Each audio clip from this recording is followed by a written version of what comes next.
সংযুক্ত আরব আমিরাতে আজ থেকে শুরু হচ্ছে এশিয়া কাপের ১৭তম আসর। মহাদেশীয় শ্রেষ্ঠত্বের লড়াইয়ে অংশ নেবে ৮টি দল। ভারত, পাকিস্তান, বাংলাদেশ, শ্রীলঙ্কা, আফগানিস্তান, সংযুক্ত আরব আমিরাত, ওমান এবং হংকং সবাই নামছে শিরোপার দৌড়ে। এবারের আসরের জন্য ধারাভাষ্যকারদের তালিকাও প্রকাশ করেছে এশিয়ান ক্রিকেট কাউন্সিল। তালিকায় বাংলাদেশের হয়ে জায়গা করে নিয়েছেন আতাহার আলী খান, একমাত্র বাংলাদেশি প্রতিনিধিও তিনি।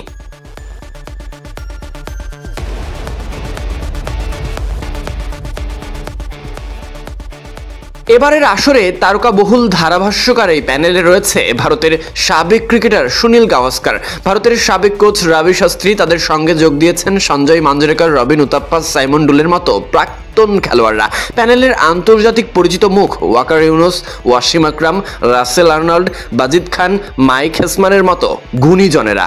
এছাড়া উরুজ মুমতাজ, সঞ্জনা গণেশন, তনভি শাহের মতো উপস্থাপকদের উপস্থিতিতে এই তালিকা আরও সমৃদ্ধ হয়েছে।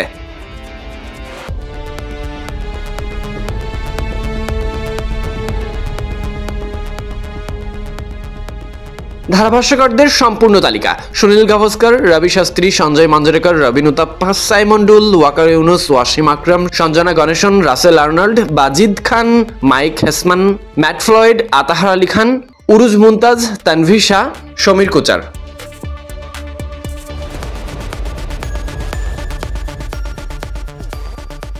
এবারের এশিয়া কাপকে দেখা হচ্ছে আগামী বছরের টি-20 বিশ্বকাপের প্রস্তুতি হিসেবে। ভারত ও শ্রীলঙ্কায় অনুষ্ঠিত সেই বিশ্বকাপের আগে এশিয়ায় সেরা হওয়ার লড়াই হবে টি-20 ফরম্যাটে।